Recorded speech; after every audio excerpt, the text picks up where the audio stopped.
down to our last two comics of the night. Just want to remind you guys to fill out your raffle tickets, so we have those at the end of the show.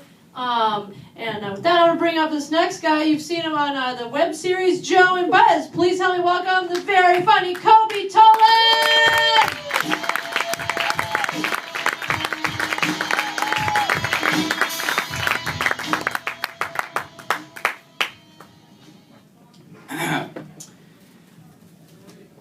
I am perfect at high fives. I create custom, choreographed greetings with all the people in my life, and I will remember them forever. I don't do the names that well. I'm not really into the names. I don't need the names. I have the greetings. That's what they're for. Here's an example. I'm playing golf the other day. We get a random in our group.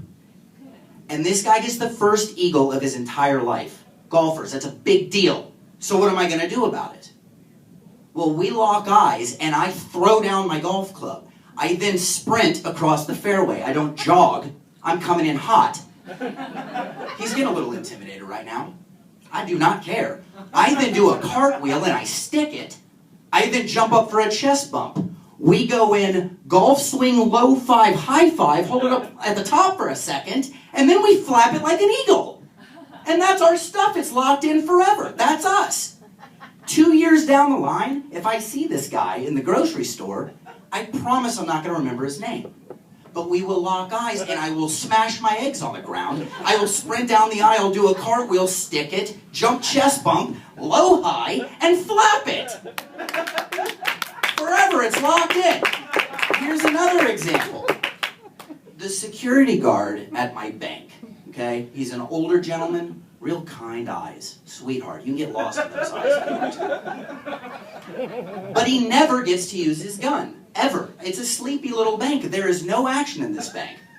Now, I could conduct my financial affairs outside at the ATM. No, I won't do that because I want to go inside and see my boy. What's his name? I couldn't tell you that. It's Walter. I feel like it's Walter. I'm certain that's wrong.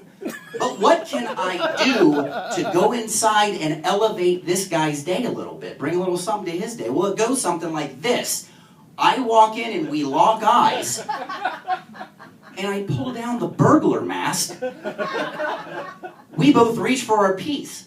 Fire 2 shots in the air. I then ease up on him, do a sweet spin, and then I hit him with some kid and play. I step it and kick it, step it back. I step and kick it and I hold. We don't jump in a circle together because I know he's got some hip business. I'm not gonna pray for that. He then slaps the cuffs on me. We fist bump, and then maybe I give him a little hip check if I feel like he needs a goose. And then that's that. That's us. Every time I go to the bank and put in that paycheck, that's what we do. We turn heads. Now, I also have some pretty sweet high fives for some people who I have not yet met. For example, the Pope. When I meet the Pope, we're going to lock eyes. And it's going to be tall hands high. I'm going to hit him with a Top Gun and a Mr. Miyagi paint the fence to take care of all this business. We're then going to double clasp it up top, pull it in and kiss each other's ring. Respect. I'm going to open up my Bible hands. He slaps them, I slap them. And then I'm going to bring it in tight for a little butterfly kiss. Blink, blink, blink. Just to seal the deal. And that's us Pope stuff. How many high fives does the Pope get in a year? Zippy. Until he meets your boy.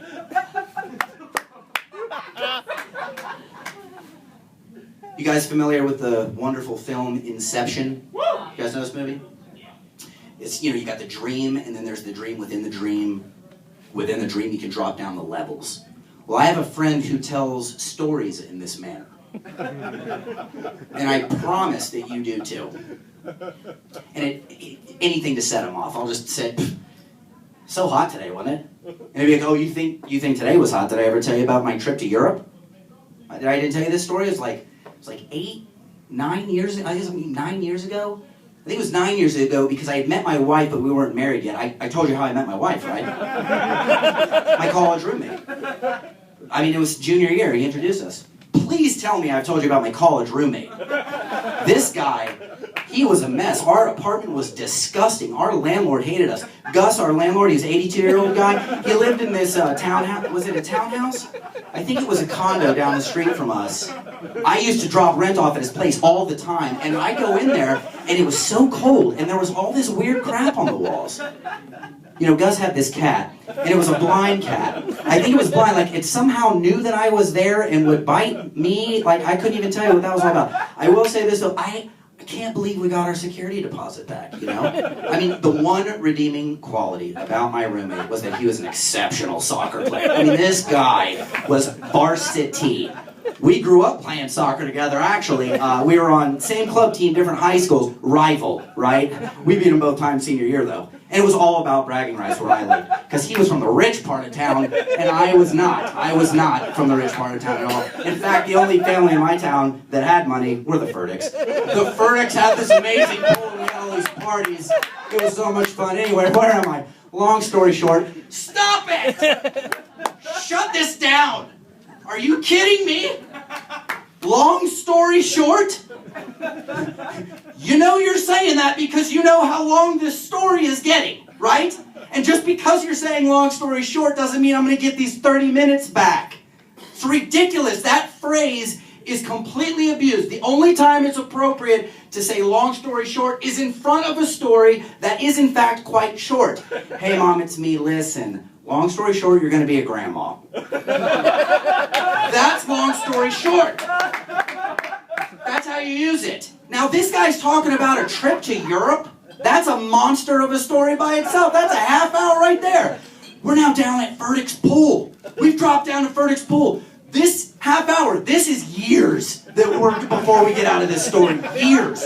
There's no, I mean, this is lifetime stuff. We're not getting out. Now, this has forced me to be a better listener, okay? Because I can tell when he's starting to drop down layers and time is expanding. I gotta bump him back up to the top layer, stay up here. Europe, I don't care about Furtick's pool, it was fun for you. Has nothing to do with Europe. Now, sometimes he gets carried away, and there's nothing I can do to stop the guy. I'm nonverbal stuff, I'm checking my phone, maybe I got my hand on the doorknob trying to leave the room. It doesn't matter, he's still going. Okay, fine, so here's what we're gonna do. He gets going like 100 miles an hour. This is how I stop it down. I walk up to him mid-thought, mid-sentence, and I just wrap him up in a big bear hug. Big old hug, and I say, oh, I love this story. But I gotta go. And then I turn around and I leave. And it's rude to leave in the middle of the story, but guess what, my friends? That's what the hug is for. My name is Kobe Tolan. Thank you guys so much for sticking around.